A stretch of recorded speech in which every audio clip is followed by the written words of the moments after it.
Orhan was the founder of the strongest S-rank party, but his friends kicked him out because his support magic is not good enough compared to others. However, Orhan was never a mage to begin with, and he decides to return to his true skill and passion for swordsmanship to become the greatest adventurer ever. Orhan aimlessly wanders through the dungeon all on his own, looking tired of his own existence when he comes across a demon rat. He takes his sword out, which he hasn't used for what seems like ages at this point. He turns his face towards the monster and slashes it down in one clean strike, realizing that he has gone a little rusty after not using the sword for so long. This catches the attention of some other rats in the dungeon, who immediately rush towards Orhan and try to attack him. These creatures are of no match against the creator of the hero's party, though as with a quick 1-2, he kills the remaining rats that came in his way. He looks at all the cores spread on the dungeon floor and thinks that he might not be as out of shape as he first thought, and maybe there is still some hope for him as a solo swordsman. Before he could turn around, though, he gets surrounded by a group of goblins who are substantially stronger than the demon rats, and Orhan knows that. He decides not to take any chances and uses his own support magic on himself,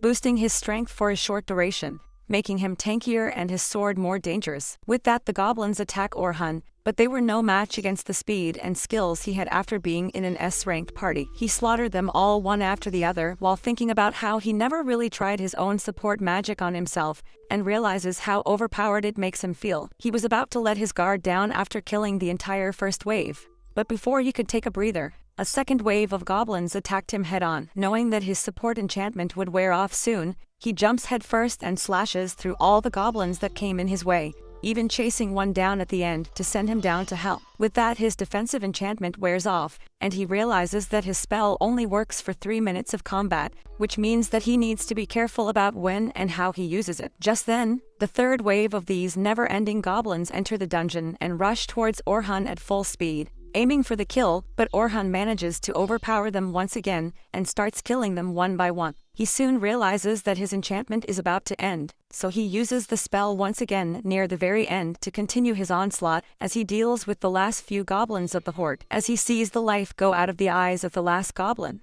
the memory of the evening still haunts him. He remembers again how Oliver entered his study alongside Anne and Derek and told him outright that they are going to kick him out of the hero's party. Orhan was left shocked as he tried to make sense of what was happening. He turned towards Oliver, asking what the hell is he talking about. They are supposed to be best friends, but Oliver stayed cold and calculated, telling him that just because he is a friend from the same village doesn't hide the fact that he is the most useless member of the team. Anne and Derek both chime in, claiming that all he is doing is slowing them down and holding them back from achieving greatness. Orhan's life flashes in front of him as he tries to make sense of the surreal situation. How can his best friend decide to kick him out of the party that he himself created? A party that became known as the Hero's Party because of how quickly they climbed through the dungeons and soon became one of the best parties in the entire country. Oliver reasons that during the last collaborative dungeon clearing mission, he observed other parties and how the enchanter of their group was so strong and capable of helping the other members, and compared to that, Orhan is utterly useless.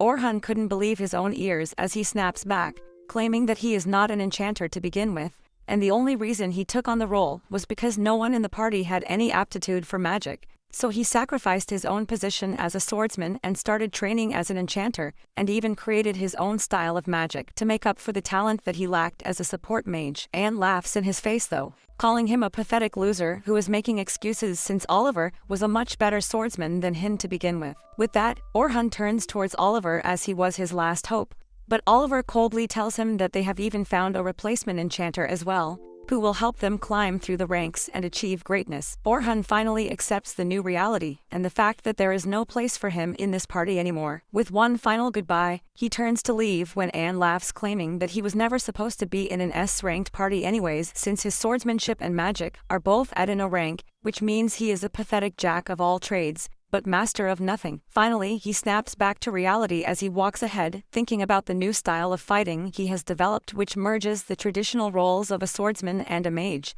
He decides that he will continue being a jack of all trades, but at the same time he will master them all and show them what a giant mistake Oliver and the others made. Just as he was about to leave, a group of 4 adventurers rush into the teleportation room all out of breath. Their leader asks whether they were all right since they were not expecting so many orcs all at once. One of the members speaks up, claiming that they have left the girl behind though. The leader claims that he made the right call, as if they tried to help the girl they would have all died. And anyways, the girl just joined their party today, so he obviously prioritized his older friend. The wound of his own party abandoning him was too fresh in his mind, so Orhan turns towards the men and tells them that he hates people like them. One of the guys claims that they could have done nothing to help her, and one of them tries to attack Orhan, but he gets manhandled and swiped to the floor, as Orhan tells them to shut their ugly mugs and run away. With that, he turns towards the leader and angrily asks him where the hell did he leave the girl to die, and rushes off in that direction to save her. He finds her at the end of a cave where she was completely cornered against what seemed like an army of orcs. She kept backing against the wall with tears in her eye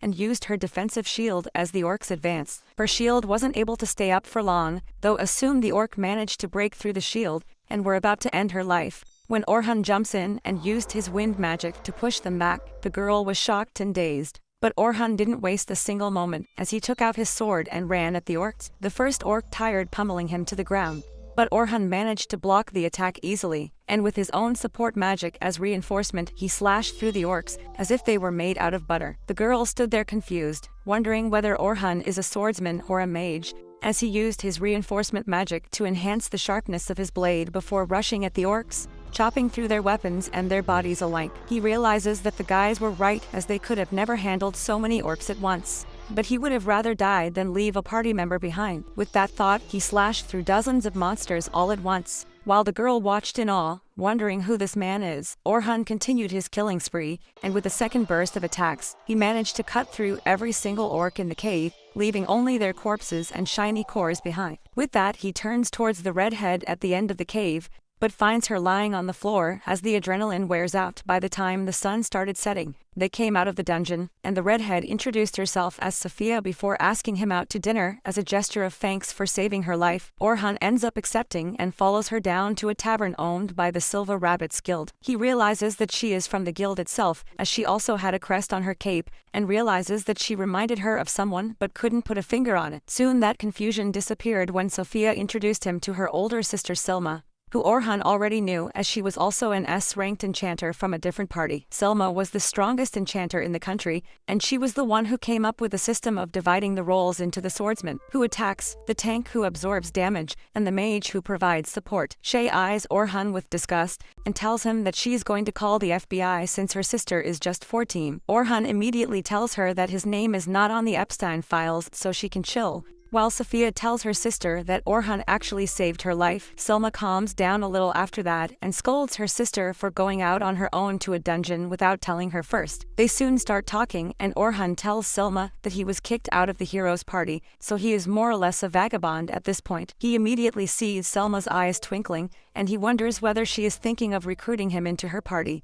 But before that could happen, he tells Selma that he has no plans of joining any party in the near future for now. Selma tells him not to flatter himself and asks whether he is up for a job. This was surprising for Orhan, and he gets curious and asks about the job. Selma claims that a huge party from her guild is going down to the dungeons tomorrow. The party will contain loads of new adventurers, and the O-rank members are supposed to guard them and see that the floor bosses that appear every 10 levels are defeated and there aren't any casualties. She claims that the expedition is greenlit by a sponsor, and she would love it if Orhan agrees to accompany them as an extra adventurer. She also tells Orhan that she really respects his skills and strength, otherwise she wouldn't have asked this of him. This cuts deep within him, as the reason why he was kicked from his party in the first place was because his party members were impressed by Selma herself when she was showcasing her magic, and that's why they decided that they needed a better mage for their party as well. Orhan decides to agree, but on the condition that he will only go down to the dungeon as a swordsman, as he is no longer a mage. Selma is a little worried about that, but decides that recruiting him is more important, as most probably he will go back to his main role as a mage when things go south. After dinner, Orhan decides to visit one of the shops to get some gear, and the old man immediately greets him like an old friend. The old man had been Orhan's armor and weapon guy since the very beginning when Orhan was no one, and with a heavy heart Orhan reveals that he won't be able to do any more advertisement for him, as he is no longer in the heroes' party. He claims that now no one would give about what weapons he uses or where he goes to get his armor, and apologizes to the old man for letting him down. The old man simply smiles and thanks him for everything that he has done till date, claiming that people will still listen to him, as he is a genuinely nice person who is strong and will find a way back to the top once again. This surprisingly brings a tear to his eye, as he realizes that someone is still counting on him, and he decides to give his all and rebuild himself from the ground up. The next morning, Orhan goes alongside Sophia to meet with the head of the Silver Rabbit clan, known as Vince. He welcomes Orhan to their clan building and introduces himself. Orhan replies that it is an honor for him to meet with the leader of such a powerful clan as the Silver Rabbits. Vince smiles at that, claiming that he doesn't need to be so on edge, as they are both equals. Vince claims that he is well aware of Orhan's achievements and knows that he was one of the key reasons why the Heroes Party was so successful. He reasons that they should keep the pleasantries aside and instead trying to figure out what the other person is actually thinking. They should focus their minds on the task at hand, which is this teaching expedition. Vince turns towards Selma for the explanation, and she starts by mentioning that they will be going from the first floor of the dungeon all the way down to the 51st floor in the matter of 3 measly days. She claims that they will stop their journey at the level 21 at day 1 and continue onwards on the second day till floor 36, and finally on the third day they aim to conquer the 51st floor. While explaining all this, she remembers the conversation she had yesterday with Vince when she first told him about the fact that Orhan has been kicked out of the Heroes Party. Vince immediately claimed that the Heroes Party made the biggest mistake of their lives, as without Orhan managing everything to perfection, they won't be nearly as strong as they were before. Selma agreed with the assessment, claiming that his support magic took them to a very high level, which would have been impossible for them without his help. She knows that at a raw scale, Orhan's support magic is not as strong as some of the S-ranked support mages, but he makes up for it with his casting speed, which is at least 4 times faster than even her own speed. She remembers the fight, claiming that he was using several of his own original spells as well, and more than that, his ability to understand the situation and react to it with crisp decisions is basically unmatched. With him out of the equation, the Heroes Party won't be able to retain their top position, which means that the Silver Rabbits can swoop in and seize the advantage to become the strongest party in the country. This all confused Vince a little, as he couldn't understand why would an incredibly talented enchanter agree to a joint raid in a dungeons where he has little to gain. Selma replies that most of the times the support mages are not given the fame that they deserve, and yes, she is famous, but that's just because her moves were flashy enough to catch their eyes, while the truly strong mages are left in the darkness with no renown of their own. She snaps back to reality when Orhan speaks up and asks to confirm that there are going to be 10 parties of rookies heading into the dungeons and 5 escorts, including Selma and himself. The rookies will deal with all the monsters in rotation, but if something out of the ordinary happens, the escorts will jump in to make sure that the rookies remain unhurt. He does find one thing confusing though and asks why are there only 5 escorts if their idea is to make sure the rookies have a safe experience. Why not hire multiple A-rank parties instead of 5 separate S-rankers? Selma replies that the only reason they are not doing that is so that the rookies also experience the stress of going through a dungeon and not overestimate their abilities. Orhan doesn't really believe her explanation at all, but knows that they won't reveal their true motives to an outsider who is not affiliated to any clans. Regardless of that, Orhan decides to accept the quest as he has nothing better to do anyways. Vince seems happy about it and claims that he will be paid 2 gold pieces in advance and 10 more at the completion of the task. This surprises him a little as he asks whether it's not too much, as that's basically a year's worth of money, but Selma replies that they value him a lot, and that's why they want to make sure he is sufficiently compensated. Orhan thanks them and promises to meet them the next morning and hoping for the best. The next morning arrives soon and Orhan arrives at the entrance of the dungeons where he finds a bunch of new adventurers waiting for their journey. He soon finds Sophia and Selma ready for the adventure and compliments Selma on her outfit, which annoys Sophia, and she again reminds him that she is a minor. Orhan tells her to chill out a little as he is not a fan of Michael Jackson either. Sophia asks where is he living right now, since earlier he used to live in the mansion owned by their party. Orhan replies that he is currently staying at the inn, but soon he will find a proper place to stay as well. With that, Orhan looks around and claims that everyone seems to have arrived and maybe they should start their expedition. Selma agrees with that and tells Sophia to join her party before leading Orhan towards the other 3 recruits in charge of making sure that the journey goes smoothly. Selma introduces Orhan to the others, claiming that he is incredibly strong and that she trusts him. The other 3 escorts immediately welcome him while introducing themselves. The blue-haired guy named Ant claims that he is a tank, and the blondie named Byrne follows suit, claiming that he is a tank as well. The final short-haired girl turns out to be a healer named Kathy. Orhan immediately realizes that he is a front-line attacker and Selma, the enchanter, which make this a very well-rounded party of escorts. But he wonders what was their plan if he refused their offer to join. He thinks that there is definitely something fishy going on, but decides to push on for now and see how the things unfold. Soon Selma collects all the Rockies in one place and introduces them to Orhan, claiming that they have gotten an incredibly strong helper for this journey, so they don't need to be scared about anything. She claims that Orhan has been to the 94th floor, which even she has yet to do, and he used to be the part of the heroes party itself, which makes him one of the strongest people in the country. This really hypes up the newbies, who immediately feel much more confident about this journey. But so much pressure starts making Orhan feel a little intimidated, since he now knows so many people are basically counting on him. With that out of the way, she tells the remaining escorts to take control of their parties, while she tells Orhan that he is going to lead the 10th party, which is the most promising one amongst them all, and she believes that with the right guidance, they can easily deal with even the middle-level dungeons. This again is a little confusing for Orhan, as he wonders why would she give the star party of the bunch to him, who is supposed to be an outsider. Regardless, he moves towards the 10th group and realizes that Sophia is in the same group. He asks whether anyone in their party is late, since he can only see 3 individuals. But a blonde boy named Logan claims that only the 3 of them belong to this party. This is a little out of the ordinary, since 3-man party is pretty rare. But the blondie replies that they are only 3 in the party, since no one can keep up with them anyways. He claims to be the leader of the party, claiming that he is an enchanter who is going to become even better than Selma herself. Orhan immediately realizes that this boy has an attitude problem and wonders whether it will come to bite him in the end. But he moves ahead to the second girl for now. The girl introduces himself as Carol, who is a tank, but Orhan notices that she doesn't seem to have any armor on. He asks whether she will put it on once inside the dungeon, but she replies that she doesn't use any shields or armors. Orhan asks whether that means that she focuses on dodging more than blocking, and Carol replies that he is correct, as she doesn't want any monsters to touch him. Dodge-type tanks are pretty rare, as they usually use their incredible speed and skills to dodge and counter-attack the monsters up close.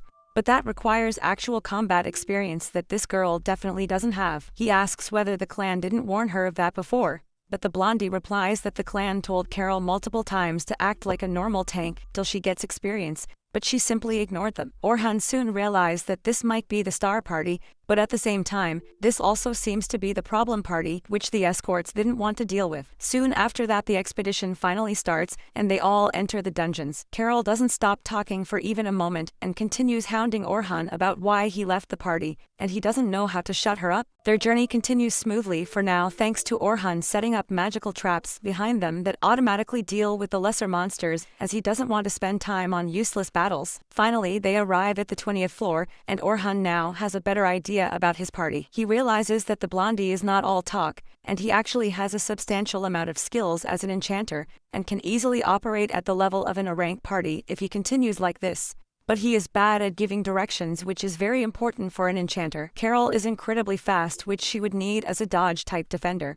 But there are 2 problems with her. She rushes directly at the monsters without a second thought, when her primary role should be making sure their party is defended. And the second problem is that she uses 2 tiny daggers as her main weapon, which do fit her style, but might now have enough destructive powers when it really matters. Sophia is the weakest amongst them all in terms of raw talent, but she is still above the skill level of a total rookie, and doesn't have any major flaws, which makes her the most rounded person in the group. At the end of the cave, the escorts manage to defeat the level 20 floor boss, which means that they can move ahead to the 21st floor, which was their goal for the first day. After registering their ID cards as a proof for completion, they head out for the night to get some rest, and continue onwards the next morning. When Orhan wakes up the next day though, he is devastated to find a newspaper, and on its front page his picture is posted for everyone to see, as the heroes party officially declare that they have kicked Orhan and have hired a new enchanter in his place. This hits him harder than he thought it would, but there is nothing he could do about it.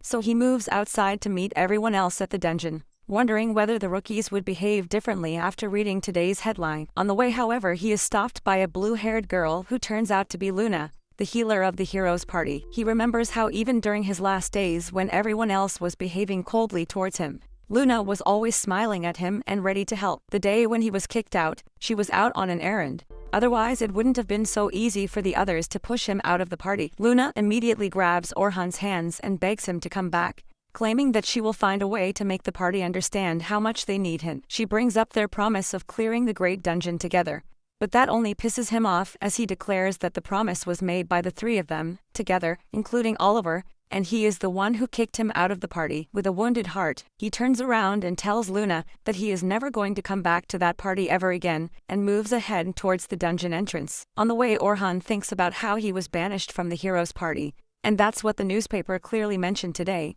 which means that all the new recruits probably are confused about what to think of him anymore, especially considering that Selma hyped him so much for being from the heroes' party, but now the truth came crashing down. He soon arrives at the dungeon entrance where he finds all the rookies waiting to go in, but the entire energy has completely changed, clearly meaning that every single person here has already seen today's newspaper. The newbies talk amongst themselves about the fact that Orhan isn't in the heroes' party anymore, while Logan thinks about how it would have been a different thing if Orhan left the party out of his own volition, but the fact that the paper clearly stated that Orhan was kicked out of the heroes' party for being too weak completely changes everything. Orhan tries to greet the rookies, but he gets a mixed bag of a response from them, realizing that he is not as welcome here as he was just yesterday, all because of some stupid newspaper headlines. Just then Selma arrives alongside Ant, Bern and Kathy, and immediately apologizes to Orhan for causing a misunderstanding, since she was the one who kind of pushed the fact that he used to be in the heroes' party to put the rookies at ease. Orhan immediately tells her that this is no fault of hers,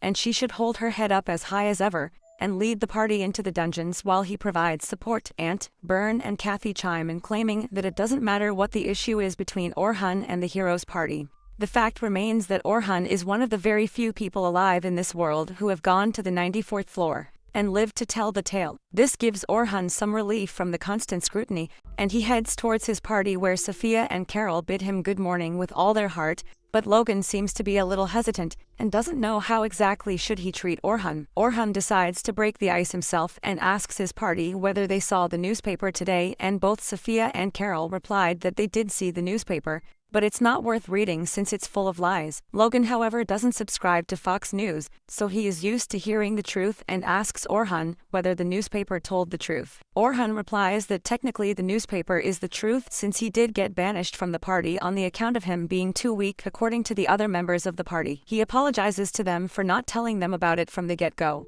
claiming that he is not really the hero that everyone expects him to be. Sophia can't handle it anymore and replies that he is not telling the truth, claiming that he is super strong, as she saw him take on a huge horde of orcs all alone and defeating them without breaking a single sweat. Orhan thanks her for believing in him and tells the rest of their party that even though he is not a party of the heroes' party anymore, he is still capable enough to easily help them reach the 51st floor, and asks them to believe in him. The girls seem to be content with that, but Logan seems disappointed as he feels like he was betrayed. They soon enter the dungeons, and this day, the recruits are supposed to go from the 21st floor till the 35th floor, but even now he is not supposed to give them any orders or guidance and just stay back and observe, only jumping in if things start getting too out of hand. Their journey continues smoothly as Carol deals with all the monsters on the 24th floor with the help of her twin daggers and her up-close and personal fighting style, while Sophia manages to deal with the bigger monsters on level 30, surprising even Orhan, who wonders whether he underestimated Sophia a little. Soon they move on to the 31st floor, which are the middle floors, and that means that now the rookies are in unknown territory and need the advice and help of their guides who are with them. This time, Orhan takes the lead and walks ahead of his party, making sure that nothing out of the ordinary is hiding on this floor, when he suddenly feels the presence of a bunch of goblins ahead and tells his party to get ready to fight. He also realizes that a stray orc has also seemingly wandered in the same area, which might make the fight a little tricky, but since his batch of rookies are pretty good at fighting, he has no worries about losing this battle. He immediately tells Carol to attack the goblins, while he tells Sophia to deal with the orc with the help of her long-range magical spells. They both follow his instructions as Sophia immediately jumps into attack mode and starts clashing against the goblins while Sophia gets ready to take on a goblin. Orhan then turns towards Logan, telling him to use his support magic, but before he could even control his sentence, Logan already creates a bunch of magical circles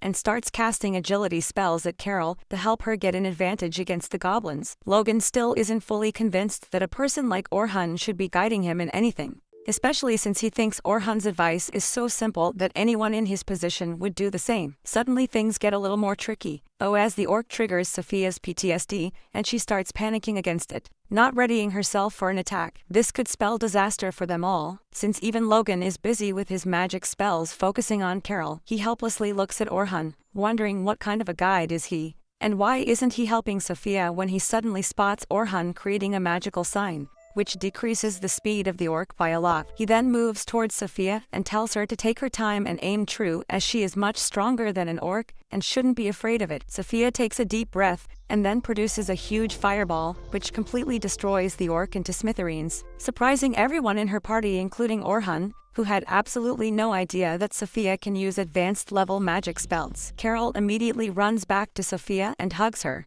while Orhan praises her for an excellent shot. Soon they reach the 35th floor as well, where they end up running into a death tarantula. Logan immediately loses his cool, thinking that they are dead since there is no way they can deal with that thing.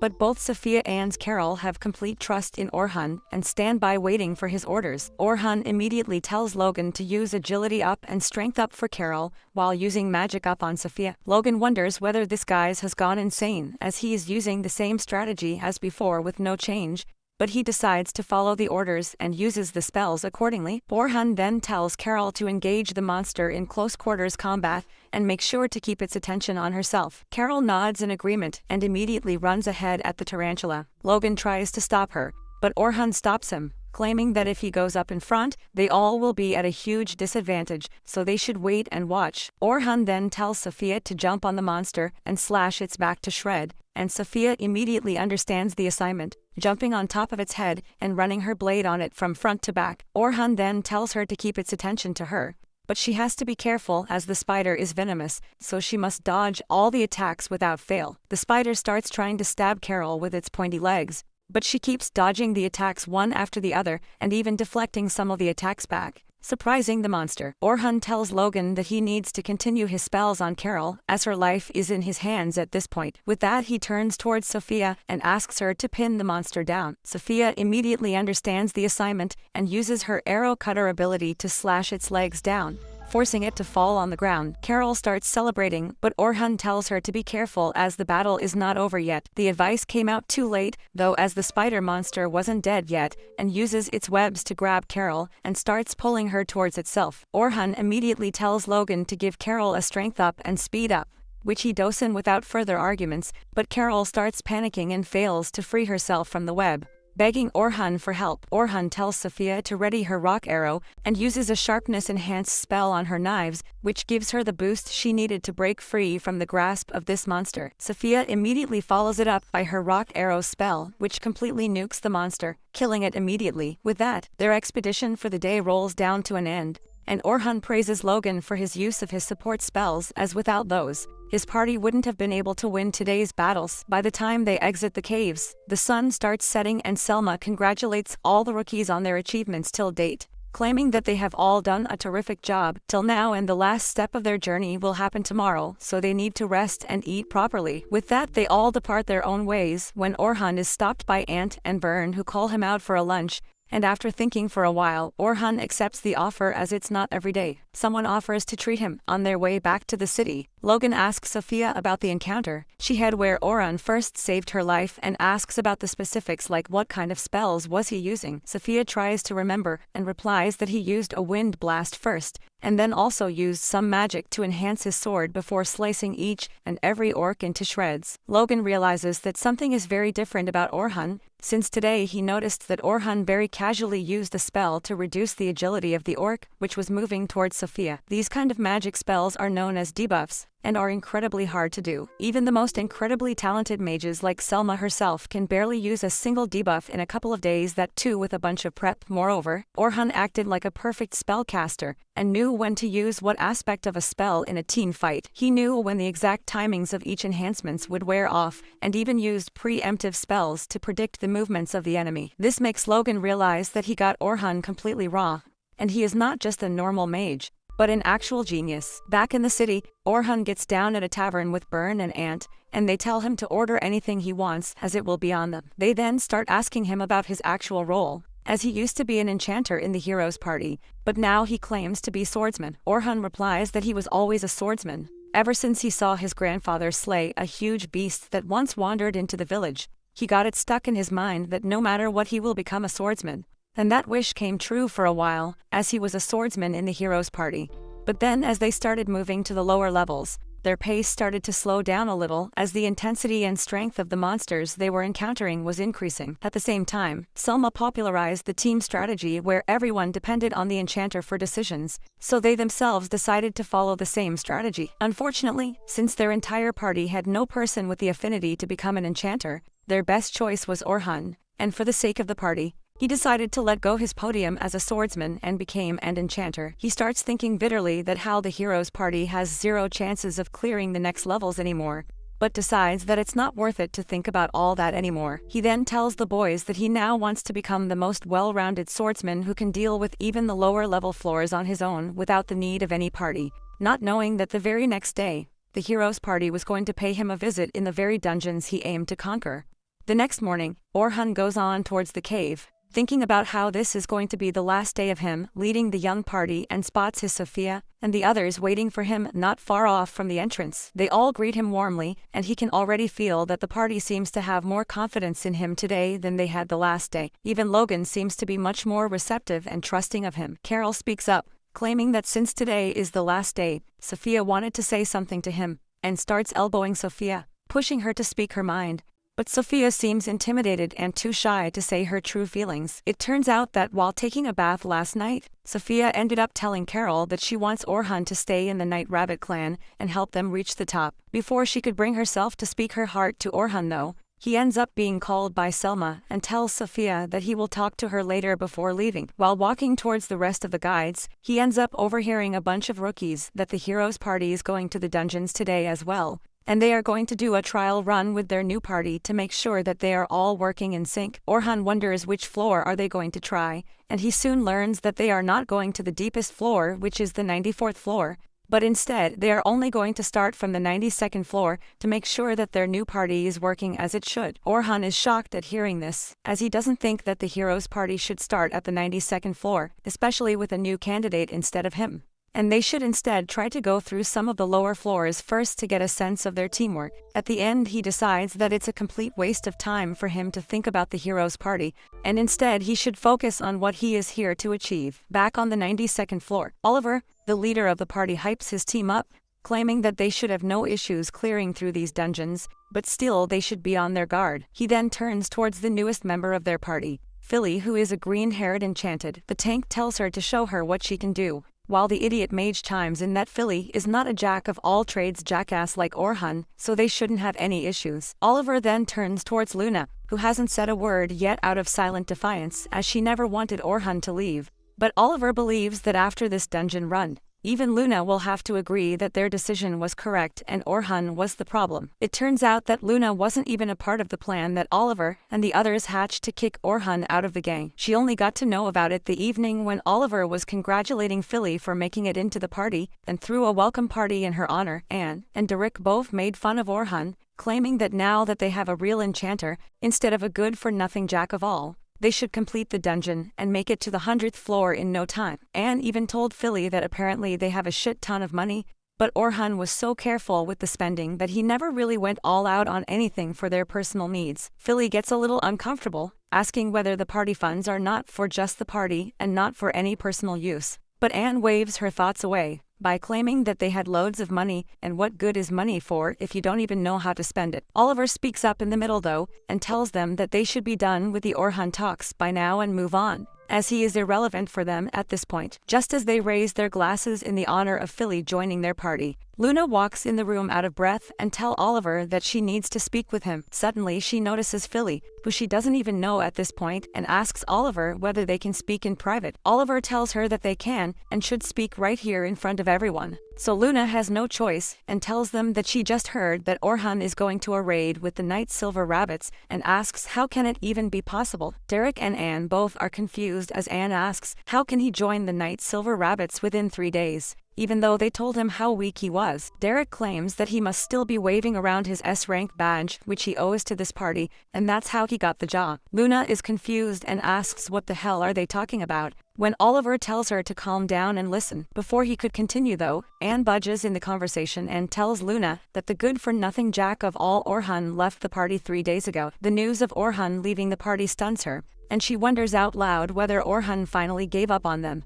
But Derek, the giant idiot, opens his big mouth and tells her that it's the other way. Orhan didn't leave the party. They are the ones who forcefully kicked him out of the party as he was a loser. Luna is shocked and turns towards Oliver asking whether this is the truth. Oliver calmly replies that they are telling the truth and tries to introduce her to Philly, the new member. Luna immediately cuts him off though, claiming that she made it clear that she will oppose anyone taking Orhan's place, which annoys the Zero-Ik tank, who screams at her to shut up as the new member is trying to greet her. Oliver calms Derek down though and tries to reason with Luna, claiming that Orhan is not good enough for their party anymore, and he would just be weighing them down at this point. Luna claims that she doesn't agree to any of this, as Orhan is the core of the party, and she is the main reason they ever even got this far in the first place, and tells Oliver that there is no way they could make it any further without him. And the ass chimes in that she is the only one who thinks that Orhan was anything special, and anyways nothing could be done now, as a decision has already been made and Orhan has been kicked out. Oliver tells Luna that they need to talk about immediate plans right now and claims that since this is the first time they would all be working alongside Philly,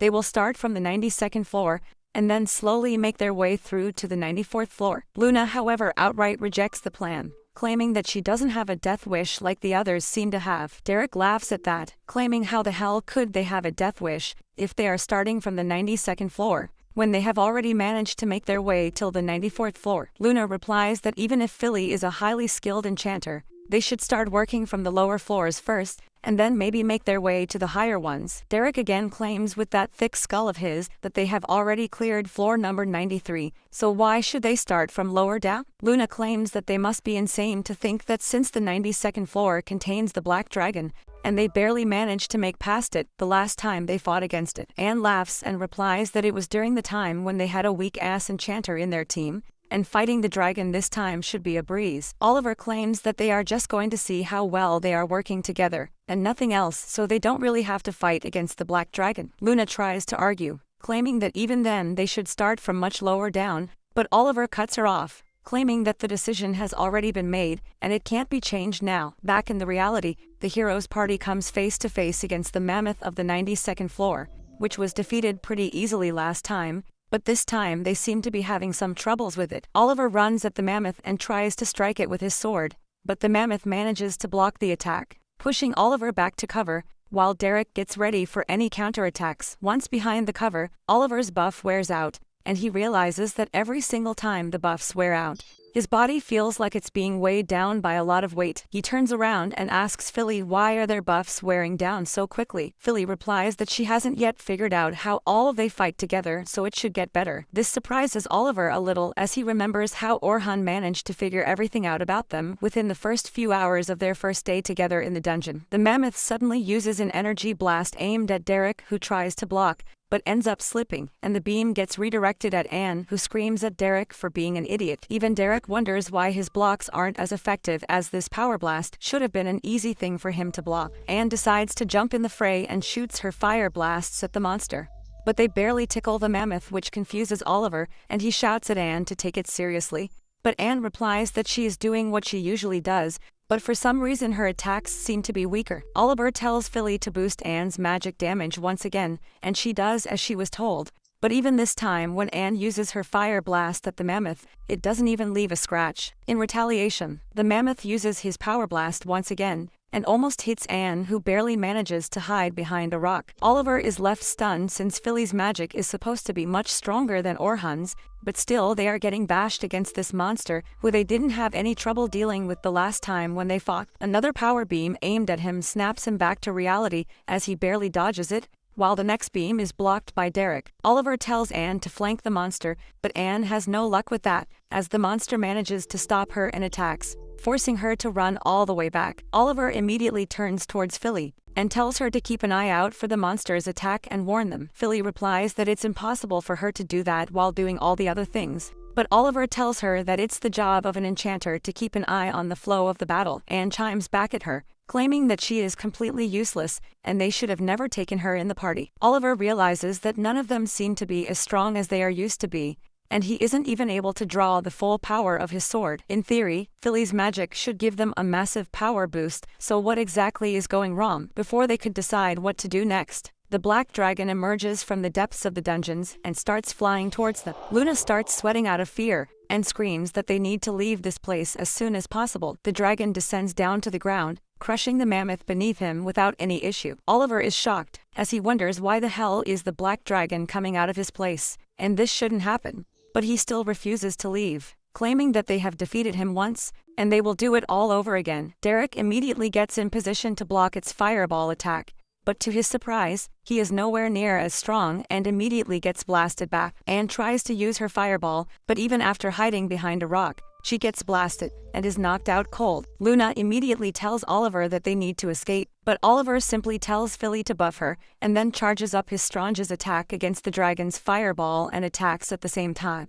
barely managing to hold his own as he is swept back by the shockwave. He drops to a knee, confused and dazed, not knowing what to do. But Luna quickly gathers him and tells him that they must use an emergency teleport crystal or else they would die here. Philly claims that the emergency teleport, however, will send them to a lower-ranked boss room directly, and they would have to fight it. But Luna claims that they have no other options. Oliver aggress and grabs the rest of his team and opens the portal to escape, but before they could step through it, the dragon dives in with an attack, pushing them back, and to their absolute horror, enters into the portal before disappearing. Derek at first thought that it was for the best, but Luna tells them that this is the worst thing that could have happened, and now some low-rank adventure party will die at the hands of the dragon. She claims that they must return back to the guild and have them force teleport anyone in the dungeon. Oliver agrees and they start running outside, and that's when Luna tells them that the reason why they felt so weak was because Orhan developed some original spells which increased the strength of any of his magic attacks by 50 times. Philly is shocked as even Selma could only do a 10 times increase. But Luna tells them that it's the truth, and that's why they felt that they were too strong. In actuality, they are only strong if they are with Orhan. Otherwise, they are nothing but a mediocre group of adventurers. Oliver, however, refuses to believe that and vows to kill the dragon without Orhan, as they all run towards the guild house, hoping the dragon didn't claim any lives yet. Back on the 50th floor, Orhan tells his party that once they reach the 51st floor, their goal will be completed, and they will return back for the day with the help of the teleportation crystal. All his party members nod their heads in agreement. But Orhan gets a bad feeling in his stomach about it. He looks around himself but finds nothing amiss. He then looks up at the dark sky with clouds covering the sun completely, and wonders why is he getting this feeling. Everything seems to be going fine right now, and soon enough they will fight the floor boss, which wouldn't be any big deal for any of the guides, and then they can all call it a day and head back home with their mission, a complete success. So why is he getting this weird feeling warning him that something has gone terribly wrong and they all must leave right now? Carol's voice breaks through his thoughts as she asks Orhan, what kind of monsters can they all expect to fight against this time? Orhan notices the excitement in her eyes and tells her that she is supposed to be a tank whose main job is protecting their other teammates. She can't simply run at the enemies hoping to kill them all by herself. Carol doesn't seem to agree though, and replies that if she can deal with all the enemies on her own, then she is technically making the job of her teammates easier, and they won't be in any sort of danger. Moreover, she believes that the job of a tank is to be at the front lines, and that's what she does every single time. And she immediately starts asking for even more advice on how she can fight even better. Orhan lets out a sigh of exhaustion and tells her that she should start learning how to work as a team, instead of trying to do everything on her own, as the sooner she starts learning all this, the better it would be for her in the future, when the only way to advance would be to rely on her teammates. Carol doesn't really like the sound of that, and thinks that it's boring. But Logan tells her to pay attention and be thankful for getting such amazing advice. He claims that even the great adventurer Albert said that teamwork is dreamwork. Orhan turns his attention towards the little blondie and asks whether he is talking about the Albert from the Night Rabbit clan. Logan gets excited to know that someone else also reads instead of acting like a barbarian in a dungeon all the time. Orhan claims that he thinks everyone probably knows about the great Albert, as he was the undisputed strongest member of the Night Sky Rabbits, and it is believed that he died fighting the Black Dragon on the 92nd floor last year. Logan claims that even in his death, Albert became a legend who will always be remembered forever. Carol, however, turns a little somber as she quietly claims that Albert died trying to protect one of his comrades, even though it was the job of the tank to do that. Her mood darkens as she continues to say that he knew that his death would mean Smiles disappearing from his family,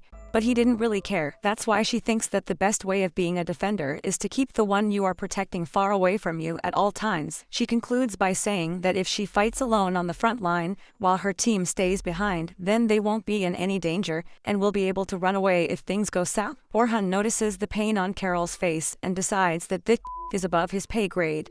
And as an outsider, he probably shouldn't pry any further. He decides to lift the moods a little and tells Carol that he will be counting on her today to deal with the enemies. And immediately her face lights up like before as she tells him to leave it to her. Sophia, the attention hoe, immediately decides to turn back everyone's gaze on her as she tries being a pick-me and asks Orhan what are the things that she lacks and how she can get better as a teammate and as a mage. Hearing this, Logan also chimes in, claiming that even he wants to know how he can better himself. Orhan tells them all to calm down and moves ahead into the 36th floor, where the newbies start warming up. Selma calls out to Orhan, claiming that today will be their last day, and the most challenging so far, so they need to make sure that nothing goes wrong and complete the expedition successfully. She then turns towards Orhan's party, and claims that the kids seem to have taken quite a liking towards him, and Orhan honestly reveals that after the newspaper article, he thought that he probably lost all the respect they might have had for him in an instant, but it turns out that he was wrong, and these kids are much smarter and independent than they look. Selma agrees, claiming that this group can be a handful at times, but they have got a bright future ahead of them. She then tells Orhan that the death of Albert was a huge blow for their clan, as he was the star of the clan, and their clan quickly started falling behind, and that was when Orhan's former clan, the Heroes Party, took a lead. Orhan claims that the Black Dragon was incredibly difficult for them as well, and they could have very easily lost someone during that fight, which would have crippled their party completely. Selma claims that the hole that Albert left behind is still left open, and they have never been able to patch it up till now, and finally straight up asks Orhan whether he would like to join their party. Orhan tells her that he is honored, but replies that a party doesn't have any need for two enchanters, especially if one of those enchanters is the best sorcerer of the continent. Selma blushes, but replies that she didn't mean as an enchanter, but as a swordsman. This catches him off guard, but Selma tells him that she will be observing him today and see what kind of skills he has as a swordsman. Soon enough, all of them split up into their own groups,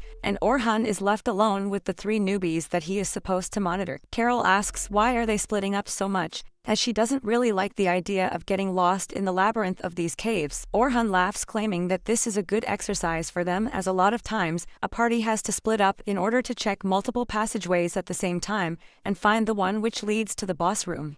That's why the clans with a lot of members like the Night Sky Rabbits are always at an advantage, as they can check the entire cave system very quickly. Logan claims that Orhan has gone to the deepest floor that anyone has ever seen, so they shouldn't face any problems here, while Selma and Carol surround her, asking what the dungeon looks like on the deeper levels and what kinds of monsters can be seen there. Orhan replies that the deep floors start at around level 72, and the ecosystem changes and becomes a rugged snowy mountain with frequent blizzard and snowstorms and ice lizards who lurk in the darkness waiting for you to fall asleep. With that, Orhan tells them to focus on the task at hand, as he doesn't want them to be freaked out at this point, and they move deeper into the dungeon. The entire cave seems to be empty, which makes it feel very eerie, and Logan claims that they haven't seen a single monster on this floor yet. He turns towards Orhan and asks whether the 40th floor is usually like this. Orhan shakes his head, while the knot inside his stomach tightens as he wonders whether his gut feeling was right, and there is indeed something very wrong with the dungeon today. Carol starts making a ruckus about how she wants to fight some monsters already, when from behind one of the rocks a blue goblin emerges. Carol is overjoyed to finally see a monster and immediately rushes at it without a second thought. Orhan tries to stop Carol,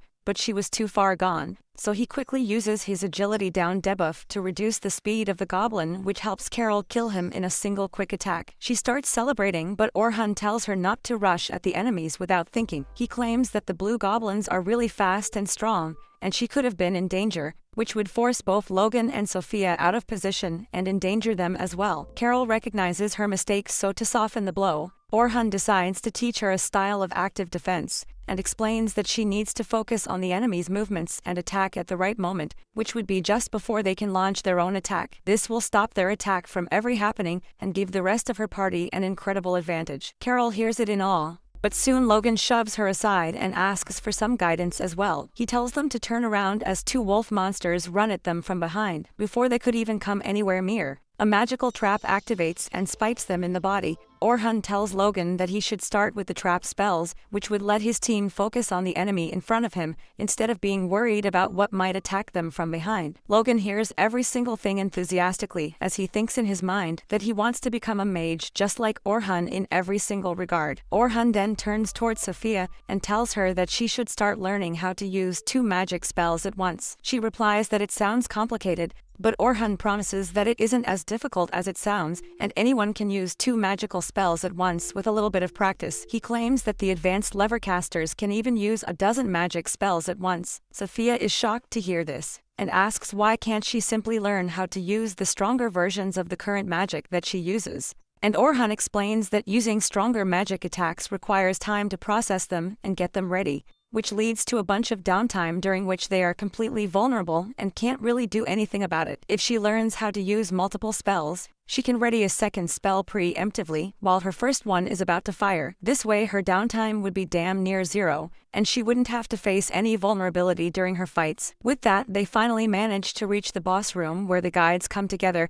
and tell the newbies to stand behind and watch while they deal with the boss. Orhan enters the boss room with the others and tells them to focus on attacks, as he will try to support them as much as he can. With that, the fight begins and Orhan immediately goes on the offensive, as he seizes the perfect moment to attack and slashes at the monster's legs just as it was to attack, causing it to stumble back. Before the monster could back off and regain his balance though, Orhan had already placed a trap behind, which creates a wall behind the boss and stops him from dodging. Selma immediately uses multicast magic, creating 5 magic circles all at once and attacks, while the tank blocks the attack and the other swordsman finishes the fight with a single slash of his sword. The newbies watch in awe as the fight was over in an instant. Logan can't believe the precision with which these rankers fight, as there was never a wasted step, and everything was picture perfect. With that, the expedition moves forward, clearing one level after the other, and finally reaching floor number 50's boss room. The boss turns out to be a giant crab with damn near indestructible shell. Selma tells Orhan that he is the strongest amongst them,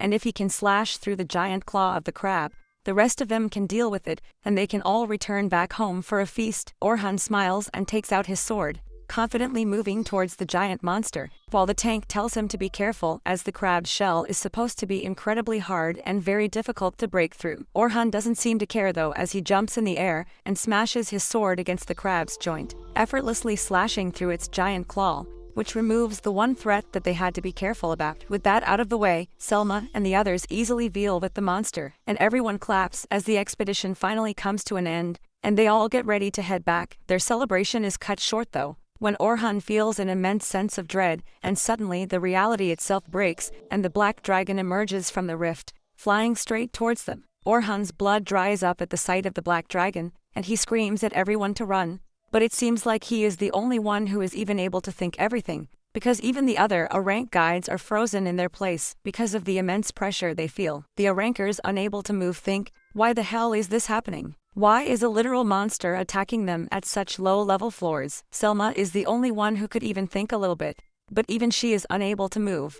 She realizes that she needs to take command right here and right now to make sure that the rookies escape this monstrosity, but the immense aura of the dragon seems to be making the air heavy, sucking the oxygen out of the atmosphere as Selma thinks about all the horror stories she has heard about the black dragon, the monster who preys upon the adventurers and completely slaughters them beyond recognition. Orhan immediately starts racking his brains with ideas to get out of this deadly situation when she suddenly realizes that they have already defeated the boss of this level, which means that if they can reach the crystal at the end of this cave, they can safely teleport back. That's the only way out of this mess, so he thinks about rallying the others behind his plans, but when he turns around to call the others, he realizes that they are all stuck in a trance, unable to take their eyes off the monster. This is beyond scary, as monsters naturally get attracted by huge groups of people, so the dragon will do the same, and if they don't move away immediately, they are going to get immediately smoked. For a short moment, Orhan thinks that maybe he should simply try to make a run for it towards the crystal, as he can definitely survive this alone.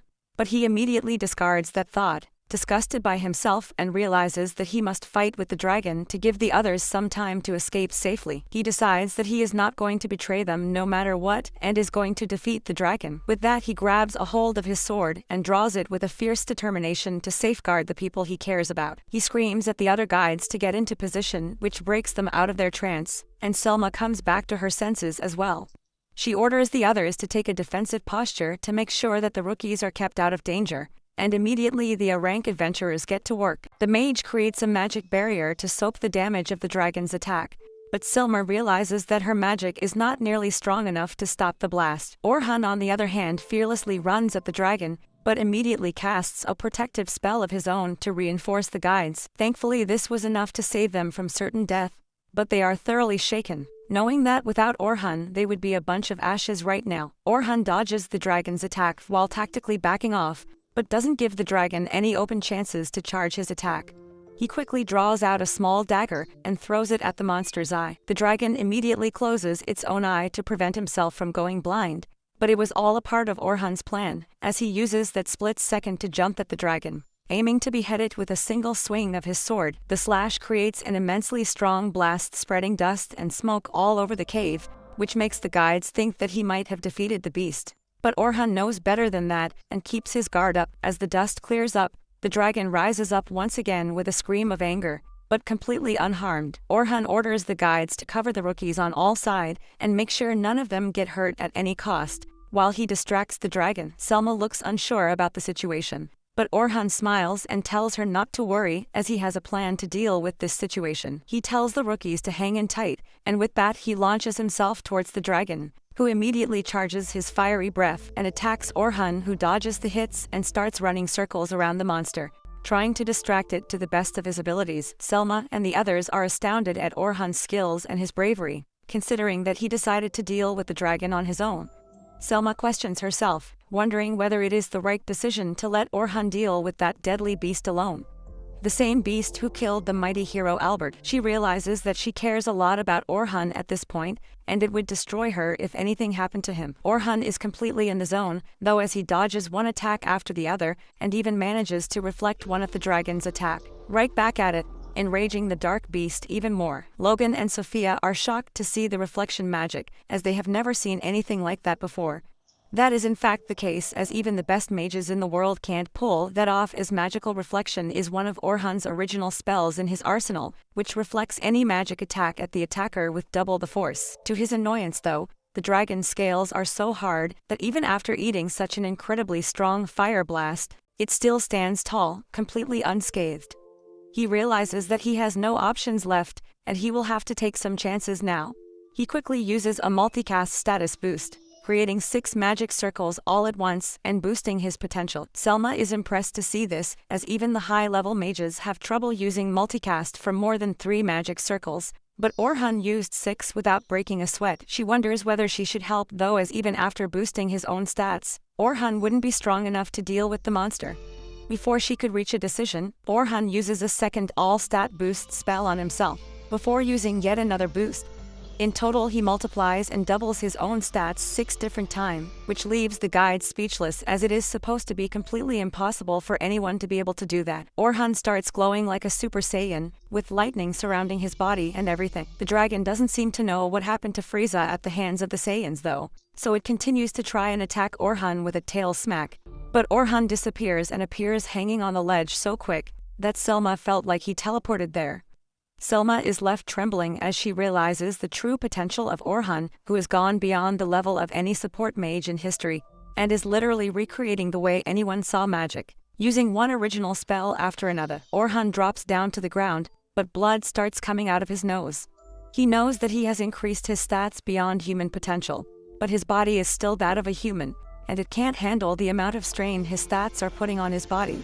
Moreover, his mana is being depleted very quickly, since he is basically using 32 spells at once, whose burden is too great for any caster to sustain for a long time. He knows that the only chance he has at winning is by going all out and finishing this fight as quickly as possible, so he runs at the dragon, dodging its attacks, and jumps up to attack from above. The dragon realizes that and immediately tries to smack him down with its tail, but Orhan is not a dumbass and manages to create a mana block which he is able to stand upon, causing the dragon to whiff his attack. Logan is shocked and wonders whether this is another one of his original spells.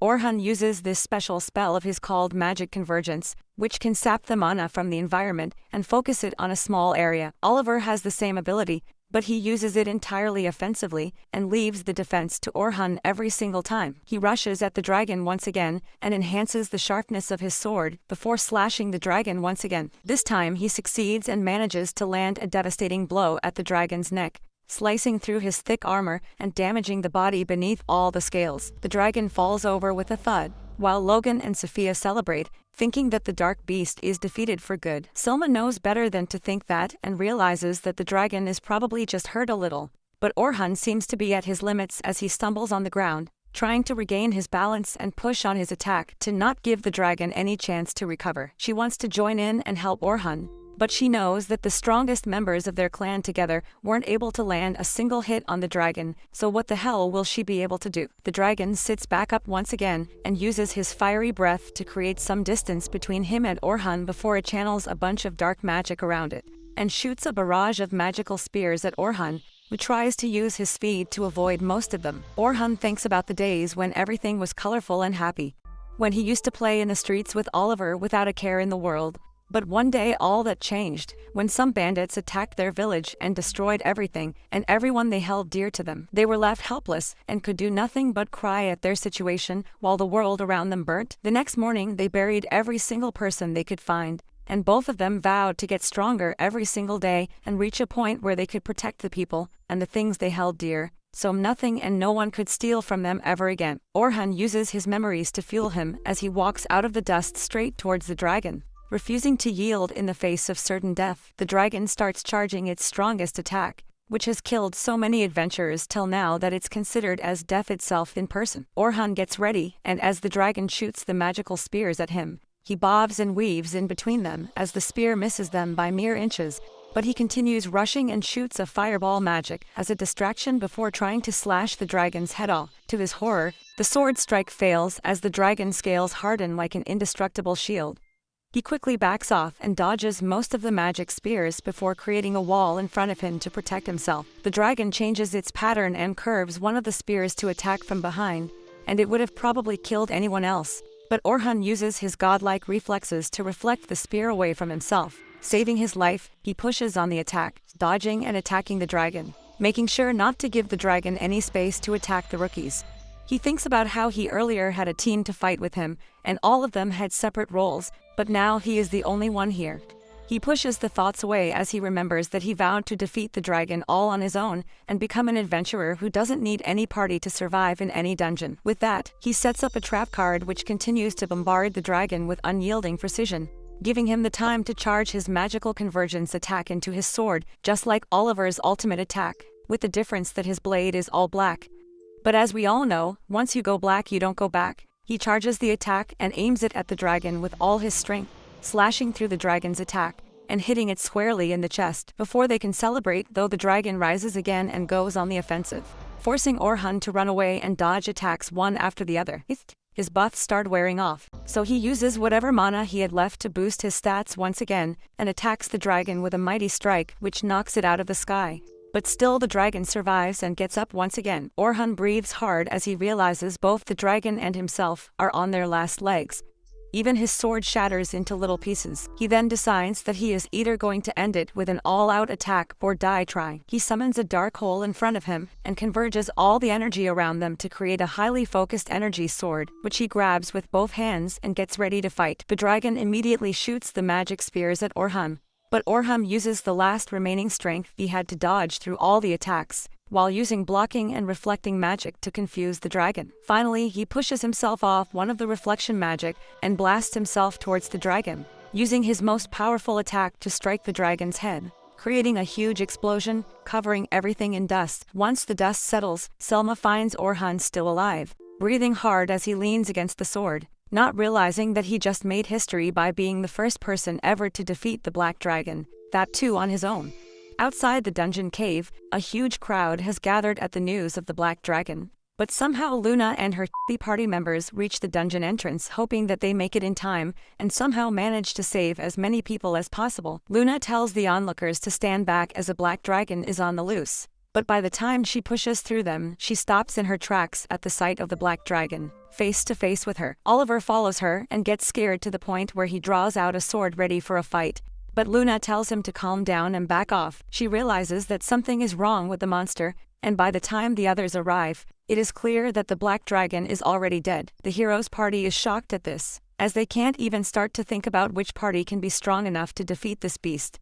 But they don't really have to think for long though, as Luna notices Orhan, barely managing to stay upright, putting all his load on his sword, and looking completely beat up. She wonders whether Orhan alongside the other adventurers stuck inside managed to defeat the beast. She immediately tells him that he needs healing, but Orhan tells her to back off and simply deal with the cleanup. Luna is left speechless as she doesn't know what she can say to the person that they kicked out of the party, which would make it better. Her attention then goes towards the adventurers with whom Orhan entered the cave, and she notices that none of them even have a scratch on their body after fighting such an insane monster.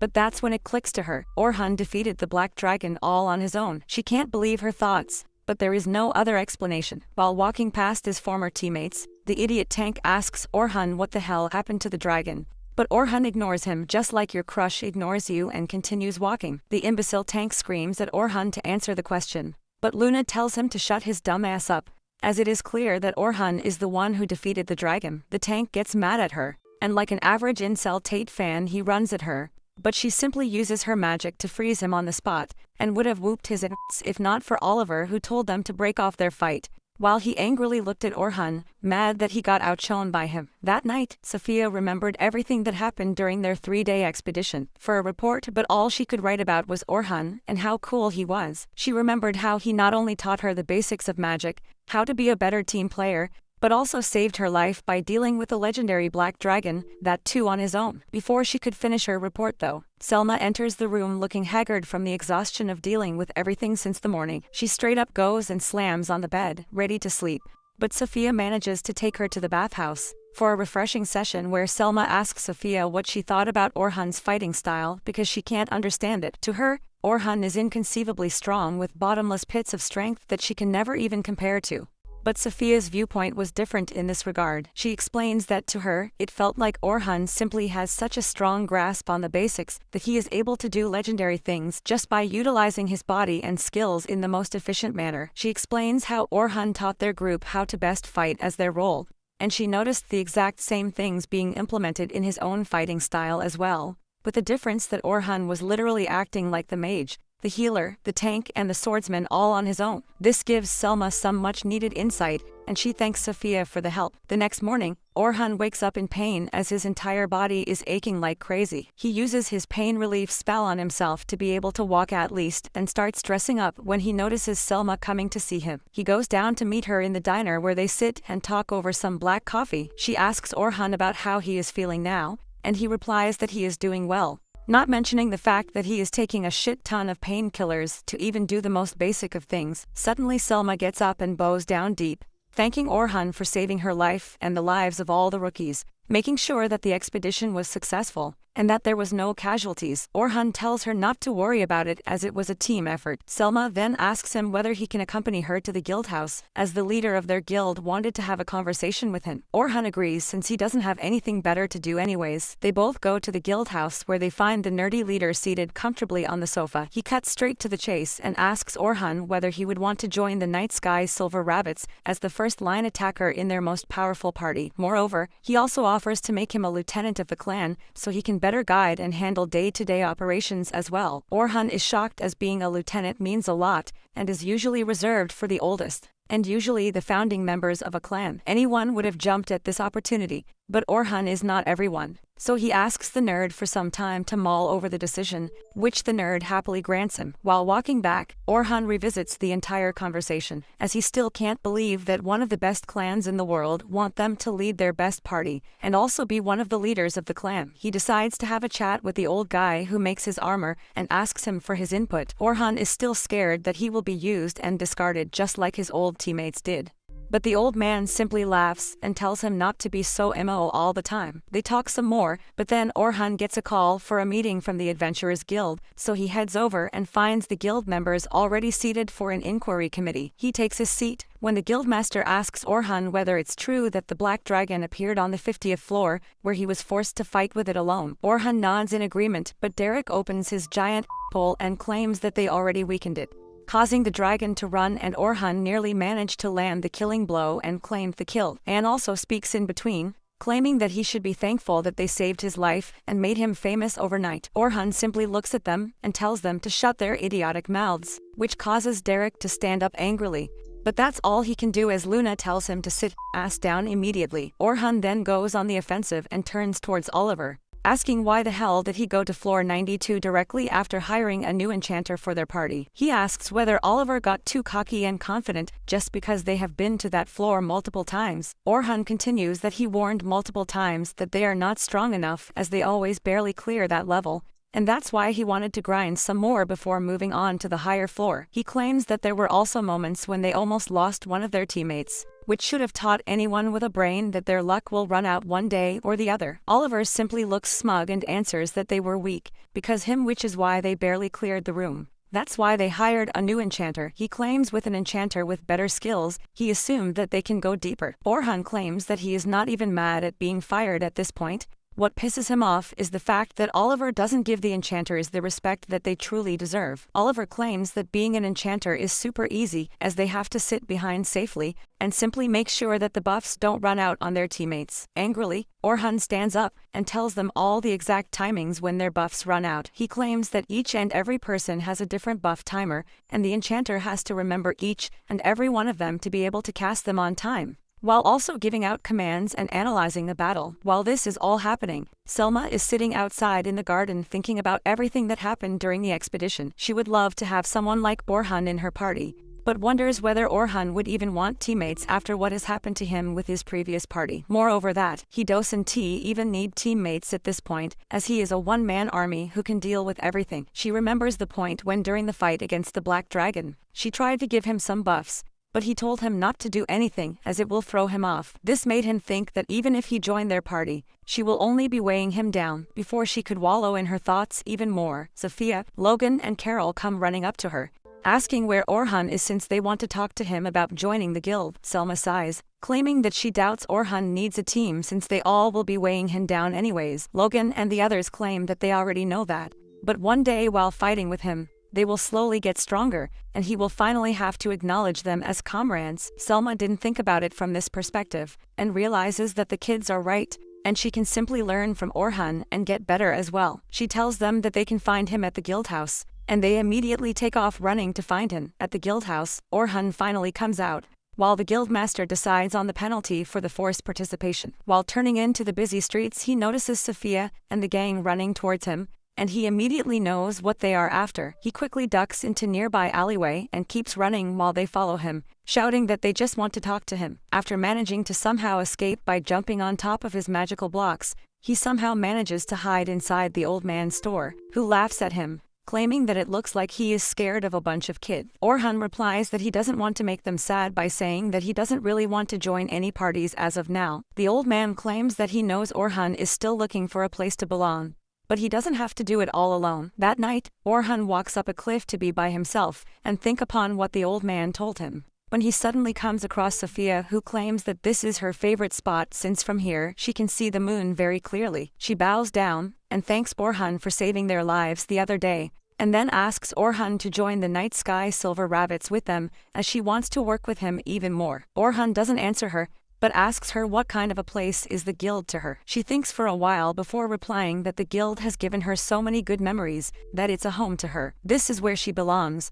That hits Orhan, and he immediately makes his decision. The next morning he goes ahead to meet with the leader of the Night Sky Silver Rabbits, and tells the nerd that he would like to accept his offer of joining the guild. Selma was hiding behind something, I guess, as she immediately comes out and congratulates him while giving him the uniform. With that he goes outside and finds Sophia and the others running towards him out of breath, eager to know whether he truly accepted the position, while Orhan simply smiles, claiming that he is eager to go on more adventures with them. One night after that, he dreams about the time back in childhood when he used to fight with Oliver, while the people trying to train them to become heroes watch over them with sharp eyes, noticing every single movement. Oliver seems to be very tense as he goes all out against his best friend, while Orhan still takes it easy but ends up getting disarmed. He smiles and lays down on the floor with a thud, claiming that Oliver is too strong and he can't defeat him. Oliver responds angrily that he knows Orhan is much stronger than this, and he always used to defeat him before. Orhan claims that he isn't that strong anymore,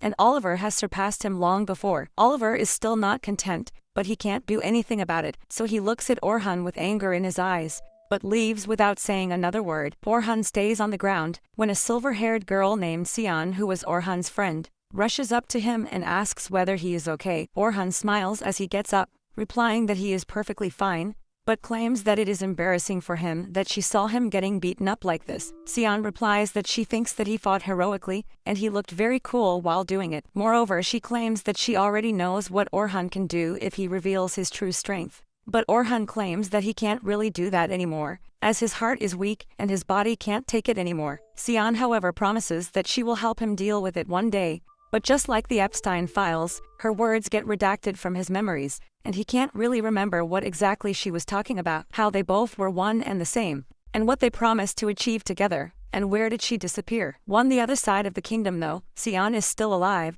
and is now part of a cult where she is leading a party of 3 people, as they cut through a collaboration of 5 strong adventure parties, just because they didn't belong to their cultish faction. After every single adventurer was dead, they decided to move forward, but suddenly a guy in white robes appears in front of her, and tells her that the cult leaders have just received the news that there is some unknown guy in the Northern Kingdom has defeated the Black Dragon all on his own, and Sian is ordered to go and investigate that person. She has to try and get him in their cult, but if the guy refuses, they are to kill him immediately. Sian thinks about it, and realizes that it can't be Oliver, as he is too famous to be called an unknown guy, and wonders who could it be. But it doesn't really matter to her very much, since if he opposes their cult, she will kill him on the spot. With that, Sian and her party starts moving towards the Northern Kingdom, not knowing that the person she is looking to kill is none other than her childhood friend Orhan. The pink-haired brat in her party claims that the Northern Kingdom are still controlled by the church, so they will have to be very cautious about what they do, because if they are discovered, they will most likely be caught and thrown in the dungeons. Sian agrees that they need to keep it down and stay undercover, but at the same time she has a weird sensation about this mission, and hopes that all of this would be over soon, as she doesn't want to go to that part of the kingdom. It turns out that she was in love with Orhan all her childhood, and was misled to believe that the old man of the church made him so stressed that he game-ended himself. The day she got this news, her heart froze over, as she thought about all the promises she made to him about how they will always be together, and how she will always fight side by side him. She cried her heart out that day till her blood went cold with seething anger, and she was never the same again. Ever since that day she decided that she will see through the destruction of the church, and its people who led Orhan to his death. Meanwhile, Orhan is in a meeting with all the senior members of the Night Silver Rabbits, where the nerd four-eyed leader introduces Orhan to everyone, claiming that he was a key reason why their expedition was a success, and moreover, he is the only reason all those rookies, and even the guides who accompanied them, survived, as he took the Black Dragon down all on his own. The nerd tells the others that he believes in Orhan's abilities, and is raising him to the rank of the lieutenant, to fill the position of their beloved hero Albert, who died the last year fighting the same dragon. He claims that if anyone has any issues with that, they may speak now, so an old man speaks up, claiming that he has no problem with Orhan becoming one of the leaders of the groups, but asks whether Orhan knows what that means, and whether he believes that he has the ability to make the right decisions, as once he becomes a lieutenant, he would not only be responsible for his own life, but also the lives of the people working with him. He claims that a lot of lives are attached to this clan, so any decision he makes will affect all the clan itself. And to many of the clan members, the only thing they have in their life is the clan itself. So it's their duty to always think about the benefit of the clan, even if they themselves have to face adversities in the process. Orhan remembers the promise he made to Sian, and a bunch of painful memories rush back into his head, which makes him realize that he can't make the clan his whole life. He answers honestly and tells the old idiot that he has a life unlike many of them, which is why he can't devote everything to the clan. Every single member in the meeting is shocked, and even Selma could have never expected this. The old man erupts, asking whether he knows that the statement he just made makes him ineligible to even be a clan member, let alone be a lieutenant. He asks what the hell is he even doing here, and Orhan replies that he is here because he knows that he will protect anyone and everyone that he cares about. Selma realizes that Orhan doesn't really care about the clan itself, but wants to protect the members inside of it. The old man is still confused, so Orhan spells it out for him, claiming that he will do anything he can to protect his comrades, but that is all he can promise. Nothing more, nothing less. The old man finally backs down, and the nerd takes a vote for the people who have no issues in Orhan becoming one of the lieutenants. It's a landslide victory for Orhan, as he now becomes one of the famed lieutenants of the Night Sky Silver Rabbits. Selma takes him through the corridor to introduce him to the first unit, which he will be a part of, but before they could reach there, a girl calls Selma out from behind, claiming that she wants to talk to the new lieutenant. Selma smiles and introduces the girl as Stella, who is in the management division. Stella asks Orhan whether he is good at teaching other people, and claims that there is a new party she would like him to help. Selma claims that she thinks it's a good idea, but Orhan asks whether that will not be a problem with the Unit 1. But Selma tells him not to worry, as he will have a lot more free time than he did when he was in the Heroes Party. Stella claims that she will send him the materials introducing this party and rushes off with that. Selma leads him to one of the rooms where he finally meets with the first unit. They all sit down around a table, and the blue-haired girl introduces herself first as Rain, who is the mage of the party. Orhan notices that even though she is the oldest in the party, she doesn't really have anything to show for it. Rain gets insecure about herself, but the blondie takes over, claiming that her name is Otis and she is a healer. The final member is the tall silver-haired guy who probably bags all is named Will, who is the defender of the group and likes to act like a defensive tank. Finally, Orhan turns his attention towards Selma, who once again formally introduces herself as the enchanter and the leader of the party. Orhan realizes that from now on these are going to be his comrade in arms, who will be ready to fight for him and die for him if necessary. For formality's sake, he also stands up and introduces himself as Orhan, who is the front-line attacker of this party now. Will smiles, claiming that ever since they lost Albert, he had been filling in for that role, but he is not good at that role. Selma tells him not to act so formal and just chill out, but before he could even sit down, Will asks him how did he kill the Black Dragon. Selma notices that Orhan wasn't completely comfortable, so she tells him that he doesn't have to answer it if he doesn't want to.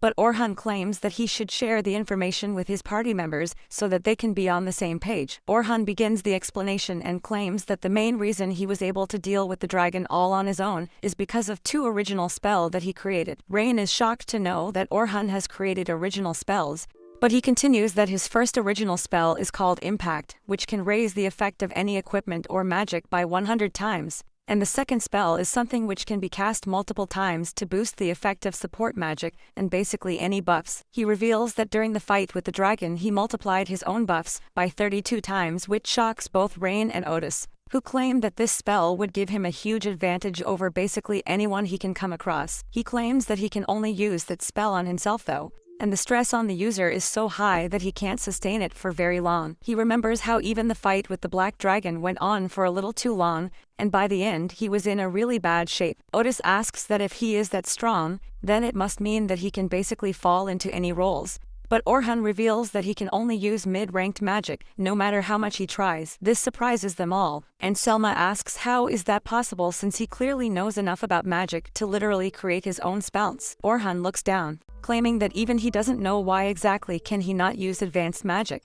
But regardless, his original spells cover that flaw of his, which makes him not be utterly useless. Selma claims that she intends them all to go down to the dungeon very soon so they can practice working as a team and get into a groove. But Orhan claims that before doing that he needs to get a sword. Rain is surprised that he hasn't ordered a new sword yet, and claims that it would take many days for a new sword to be made.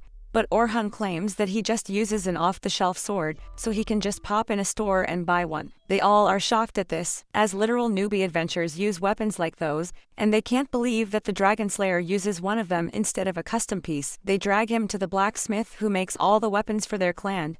But the blacksmith claims that for a person of Orhan's caliber, they should get an item from the deepest layers of dungeons. But Orhan tells him not to worry and produces a bunch of artifacts he got from the deep dungeons, including the scale of the Black Dragon. Immediately, the entire party freezes up, and Orhan realizes that he made a mistake as he opened up an old wound. He should have remembered that they were defeated by this very dragon and lost the very dear party members in the process. He tries to apologize, but Rain recovers from her PTSD and tells Orhan that the Black Dragon scale would make a sword worthy to be wielded by the Dragon Slayer himself. A couple days pass by and Selma arranges a team meeting one morning to talk about a quest that they have been given. Everyone sits down on their seats, but it still feels odd to Orhan, as he is once again in a party with whom he is soon going to go dungeon diving again. It had been so long since he decided to go solo that he forgot this feeling altogether. Selma starts the meeting as she reveals that the Adventure Management Division has given them the task to collect noxious sheep pelt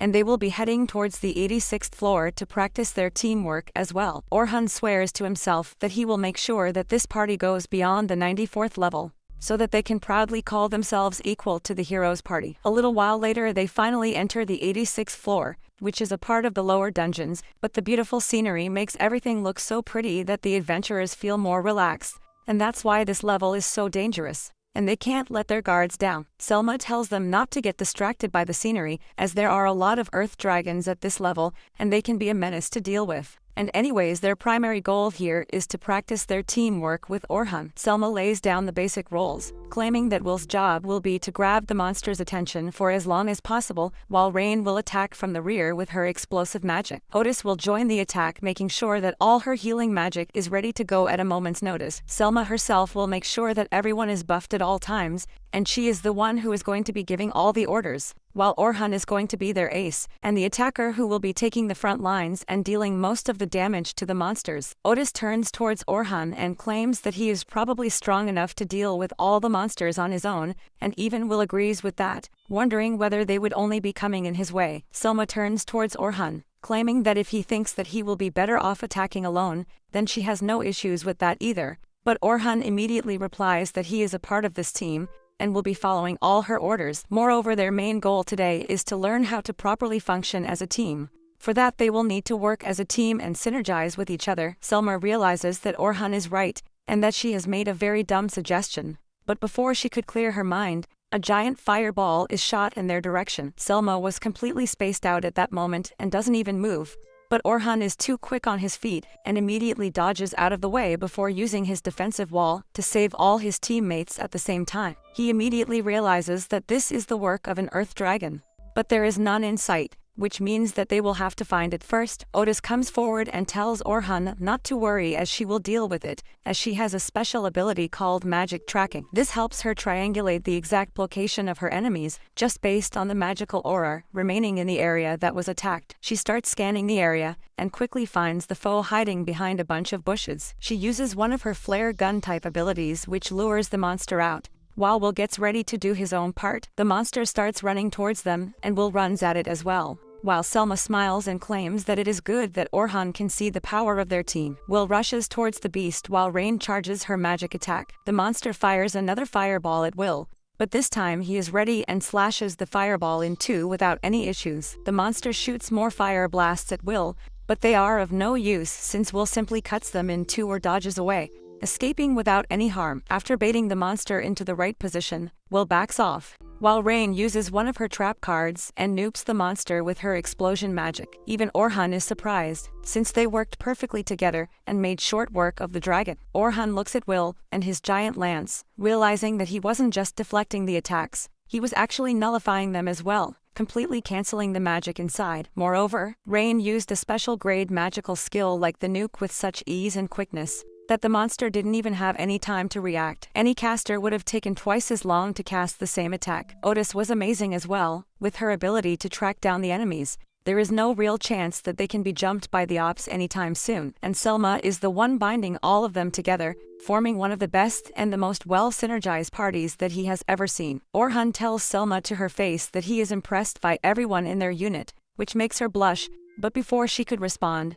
a loud roar grabs their attention, and they turn around to see two more earth dragons have risen up from their slumber and are eager to fight. Selma claims that this is perfect, as now they can properly practice their teamwork. Both Will and Orhan get ready for the attack and rush at the dragons at top speed, but Orhan stops in the middle and turns around, sensing that something is wrong, and uses his rock arrow magic spell to shoot in what seemed like an empty field. It turns out that his intuition was correct, as magical turtle monster was hiding nearby and slowly making their way towards Selma and the girls to ambush them from behind. Orhan's intervention saves them from a disaster, but things are not better off either ways, since they are now trapped between the two earth dragons and the armored turtle monster. Selma immediately takes command, claiming that the turtle monster has an incredibly strong shell, but is very slow, which makes it a prime target for spellcasters. She tells Rain and Otis to deal with the turtle, while Will and Orhan are supposed to deal with the earth dragons without worrying about the turtle ever attacking them. Orhan seems to be enjoying this very much, as Selma's directions and decisions have been crisp and precise, making her someone who they can trust and follow. The dragons start running towards Orhan, shooting their fireballs at him, but Will is standing in between, acting like an impenetrable wall as he cuts through the fireballs and distracts them. While Orhan decides to flank them from the side to get a better angle, Orhan realizes that this party is working exactly how he wanted the heroes' party to work, but they were all too lazy to follow any of the orders. He gets into position and uses his own magical buffs to empower his sharpness and strength and waits for the orders. Selma tells him to wait for 5 seconds so that the dragons can get out of position and then attack simultaneously with Will. Orhan waits for the correct moment as Will baits an attack out of the rock dragons and then jumps back, while Orhan uses his air cutter attack to slice the dragons in half, killing them immediately. Meanwhile, the girls together manage to hit the turtle with a lightning attack, followed by a fire blast, and then an ice field which completely destroys the turtle, giving the party another victory. After that perfectly executed fight, they start walking through the fields and Orhan claims that it has been a really long while since a fight was this easy for him, as he usually has to do so much more work each time they fight. Selma stops and asks Orhan seriously whether in his opinion, he thinks that they all are ready as a team to face the floor number 92. Orhan replies that he thinks that they are more than ready for that floor, and claims that he thinks that they all can defeat the Black Dragon without him as well, if they keep their nerves about them. Selma, however, has seen the Black Dragon firsthand in combat very recently during the teaching expedition and knows that the dragon is incredibly strong, and she doesn't want to lose anyone else in the fight. By the time the sun starts setting, they are done with their mission and manage to collect the pelts from 9 noxious sheeps, which is more than enough to call the mission a complete success. Orhan then asks Selma whether she can tell him where he can find the Adventure Management Office, as he was called by them, and Selma tells him not to worry as she will accompany him since she has to report the mission's success as well. Orhan thanks her, and that evening, they all go to celebrate at a pub, eating amazing food and talking about the day. A couple drinks later, Selma gets drunk and starts making advances towards Orhan, who realizes that he won't be able to hold himself back if she keeps doing this. Before he could do anything though, Rain also appears next to him and starts hugging his arm and being very close to him. Will watches with interest, cheering for Orhan, claiming that he is a total player, but Orhan can't deal with it anymore, and as soon as post-nut clarity hits, he uses his sleep magic to send both the girls into a deep sleep. A little while later, while Sophia was chilling in her room waiting for her sister to arrive, she hears a knock at the door. She expected her sister, but here's Orhan asking her to open the door. At first she was scared to open the door, thinking that she is not dressed appropriately, but Orhan claims that he is with Selma and needs her to let him in. Sophia decides to open the door, but notices that Selma is literally on Orhan's back, which looks even worse than a usual walk of shame that she is used to see. Sophia realizes that her sister is meant for the street, and asks her to get off Orhan's back this very instant. She also realizes that both of them must have had a lot of fun since Orhan was smiling when he came. She starts feeling left out and conflicted since she clearly has feelings for Orhan, and later tells Selma that she was probably making Orhan uncomfortable. Selma apologizes and heads off to the bathroom to take a hot shower, during which she thinks about the way Sophia looks at Orhan,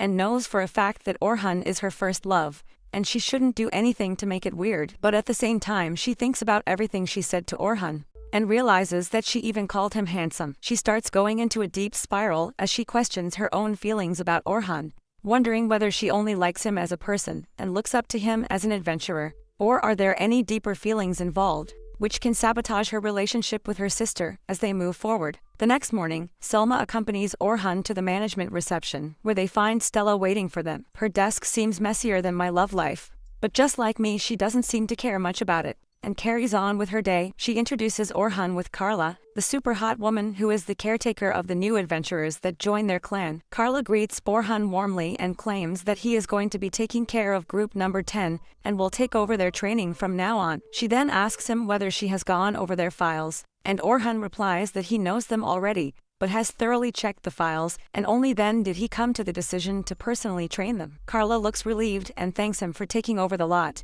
while even Stella claims that only Orhan can deal with them at this point. Orhan smiles, and then asks what's the policy on training here, and how hard can he go on them. Stella replies that there is no policy on how to train anyone, so he can do whatever he feels like without any second thought. She tells him to simply teach them whatever he knows from his own experience, and train them enough that they can go alone in the outside world and won't get hurt very easily. Orhan is still a little confused, and Selma understands him better, claiming that it would probably be better if Orhan had a goal that he could work towards instead of having nothing to aim for. Stella thinks for a bit, and then replies that Orhan should train them in such a way that the trainees are able to take on the middle-level floor by themselves by the next 6 months. Orhan claims that those are some high expectations from the newbies, but Stella replies that they are supposed to be both the troublemakers, but also the most talented of the lot, so expect a lot from them in the coming year. Moreover, they already showed a lot of growth after the training expedition that they went on. Orhan agrees and claims that he would try his best,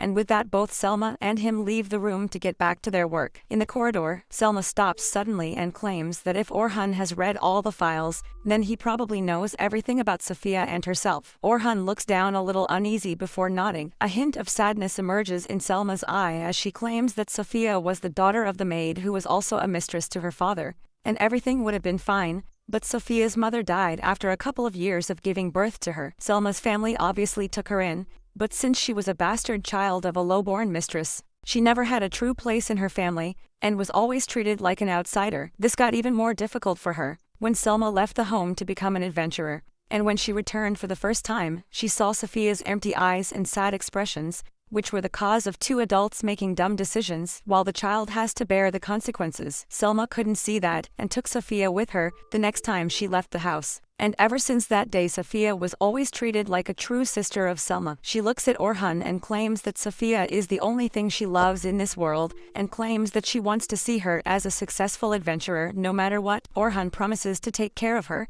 and finally bids Selma goodbye before entering the training room, where he finds all 3 of his pupils in the group 10 waiting eagerly for him. They immediately swarm around him with greetings, but Orhan manages to calm them down, and then sits down in front of them, claiming that he has been given the task to train them from now on. All 3 of them seem very happy. Carol claims that he is super strong and can do anything, to which Orhan replies that he still has a lot to learn.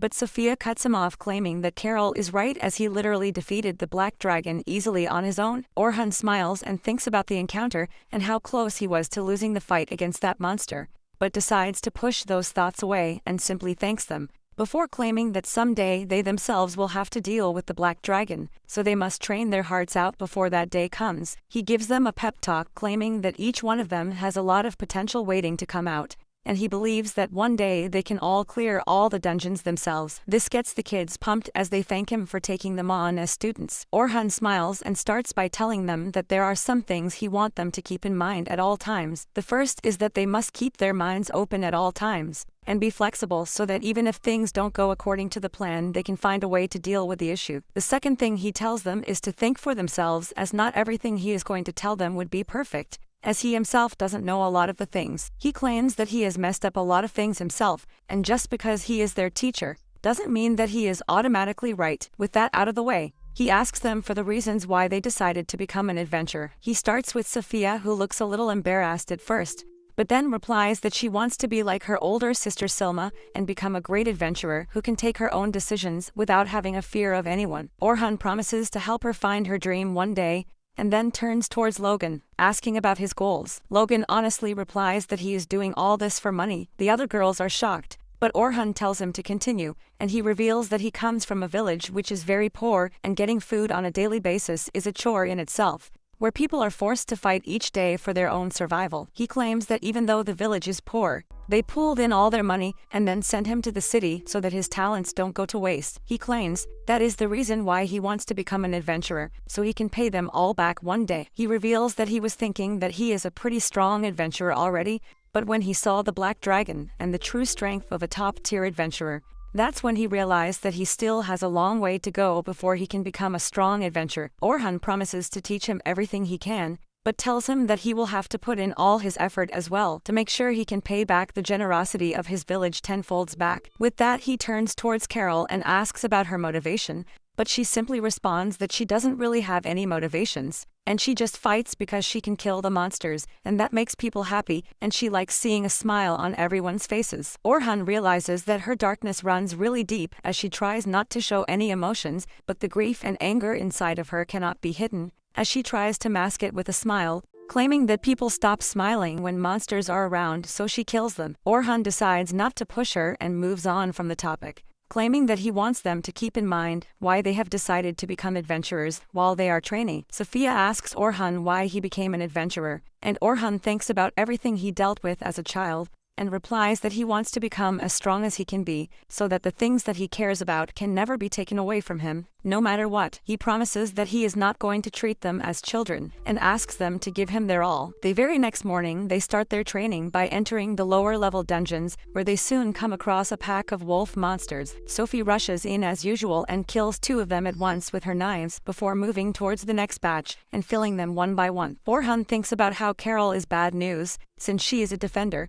whose job is to take all the attention away from the attacker and focus on defense. But she always jumps in head-on and tries to kill all the monsters she can, as if she is an attacker herself. Just as he thought, she fights with reckless abandon, and leaves herself open from an attack from behind. But Orhan was ready for it, and casts a shield wall to stop the wolf before jumping in and slicing its head clean off. He turns towards Carol asking why the hell did she leave herself completely defenseless from behind. But Carol simply smiles, claiming that it doesn't really matter to her. This confuses Orhan, but Carol simply brings the knife up and slices her own wrist. This shocks Orhan as blood starts pouring out of the wound. He rushes to stop the bleeding, but to his surprise, the wound closes itself up, and the bleeding stops. Orhan has never seen anything like this before, while Carol claims that she can't be killed, as her body regenerates immediately, and she is completely used to pain, and that's why she doesn't focus on defense much. Orhan thinks about her history, about how she was captured by an evil church organization who dragged her out of her home, and because of her regenerative abilities, performed all kinds of experiments on her. The church only has one goal, which is the resurrection of the evil overlord, and it has become the largest crime syndicate in the continent right now. Carol was saved 2 years ago, but the first unit of the Night Sky Silver Rabbits, which included Albert. She was very unstable back then, but slowly she became better and chose to become an adventurer out of her own volition. Albert's death, however, really struck her, but she never showed any feelings back then. Orhan tries to reach out to her, and tells her that whenever she gets hurt, him and the entire team feel bad about it, and their smiles disappear. This completely sends her swirling, as she drops the daggers and starts crying, promising never to do anything like that again. Orhan tries to reach out with his hand, but she jerks back, while begging him not to hit him. This hits Orhan very deep, as he realizes how much trauma this girl has gone through, and immediately gives her a tight hug which confuses her. He promises that no one is ever going to hurt her ever again till he is alive, and tells her not to worry about anything. The next morning, the real training starts as Orhan teaches Carol how to dodge the attacks instead of letting them hit her, while Logan takes on a spear to become a more versatile member of the group. Sophie is given the task to count backwards from 500 while hitting all the targets with 3 different spells. The same training circuit is repeated for the next few days, but now Will is the one training Logan as he is better at the spear than Orhan, while he focuses on Carol and Sophia, who are getting better and better with each passing day. Orhan finally feels content with their basic training, and announces that they have all passed the basic training and are ready to move up to the next level, which is going to be harder than before, but he has high hopes from them. The kids celebrate while Rain enters the training room and tells Orhan that they need to head out to meet with the blacksmith as his sword is ready. Excitedly, Orhan heads to the blacksmith, who hands him his sleek sword. The moment he takes the sword in his arm, it feels like it was perfectly molded for him. The perfect angle, the perfect weight, and the perfect feel. He promises to himself that with the help of the sword, he will make sure that none of his comrades are ever hurt again, not knowing what's around the corner waiting for him.